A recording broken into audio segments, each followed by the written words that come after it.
Ce documentaire a été restauré par Nostalgia Productions, la passant depuis 2022. It is the most powerful games machine in the world. It has a new controller that offers a different gaming experience, and it promises next-generation versions of some of the most popular titles ever.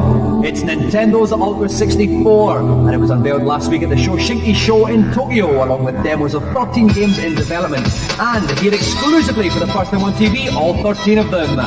Super Mario 64. The wee mustachioed guy goes all 3D on us.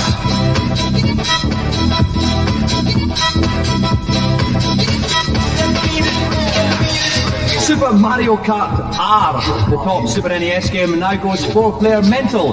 Don't know what the R stands for though. Kirby Ball is 64, he's still fat, he still looks like a balloon, but now he's all 3D texture map polygons. Wave Race 64 looking suspiciously like Wipeout.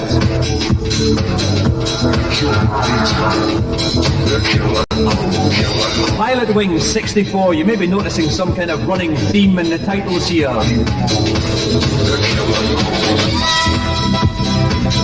Next up, Buggy Boogie, you guessed it, 64.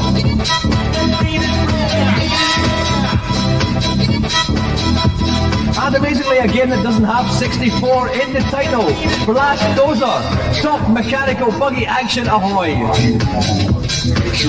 Shadows of the Empire provides the obligatory Star Wars tie-in for those of us who still think Mark Hamill's a well-adjusted human being. And GoldenEye, the GameCube version of the latest James Bond oeuvre, looking suspiciously like Virtua Cop. Body Harvest, no idea what this one's all about, but it involves a lovely wee man running around there, lots of big things chasing after him. Creator features great views of dinosaurs' bottoms. And Star Fox 64, the updated version of the Super NES Classic, which I never actually liked. Finally, the Ultra 64 version of possibly the greatest game ever, The Legend of Zelda, once again, 64.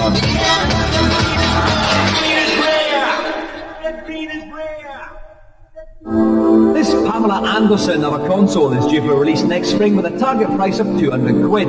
4 controller ports come as standard on the machine, but perhaps the most interesting aspect of the hardware is the controller itself. An obvious innovation is the central 3D stick, which allows precision 360-degree movement. It also controls the speed of the character, both essential tools for negotiating the next generation of 3D games. And because it's all 3D, different views can be chosen by pressing any of the 4 yellow buttons. The controller is covered in fire buttons as well. Cheeky left ones, cheeky right ones, and downright saucy underneath ones. With gameplay as complex as this, it's no surprise the controller also features a memory card, which enables you to save game positions and customise controller settings. Little wonder then that much of the excitement surrounding the machine quite literally comes from the gaming possibilities offered by it. However, the excitement of seeing the machine for the first time was tempered by the fact there was only 2 demos that punters could actually play.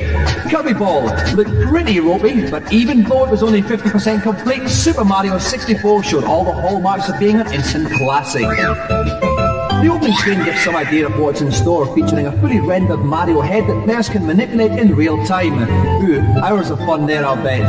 Games journalist Gus Swan was one of the lucky few to have a go. Mario 64 is quite a departure from Mario games in terms of gameplay, just by the virtue of it being in 3D, but it's not so different that you won't recognise the style and movement and the type of actions you'd expect it to perform. The bit that caught everyone's imagination and really made people happy about the machine was the Bowser boss. Just the speed of the graphics and the ingenuity of the effect was really quite different to what we've seen before in a platform game. One of its most striking graphical effects is the ability to take objects, polygon objects, close to the player without them becoming pixelated and blocky, as many players will be familiar with on other platforms. The stage we saw the game at was said to be 50% complete, and that perhaps explained why the levels were more sparse, and there wasn't any levels where you were panicked with the amount of enemies or terrible jumps that you had to overcome. The size of the game was maybe up to 100 stages, so I don't know that's a great game. So, after a year of leaving the next generation field open to Sony and Sega, the biggest video games company in the world is poised for a truly formidable comeback. Admittedly, the games themselves, costing 60 quid, are well behind schedule, but from what we've seen so far, it looks like when it finally arrives in April, the Ultra 64 will be quite smart as it happens.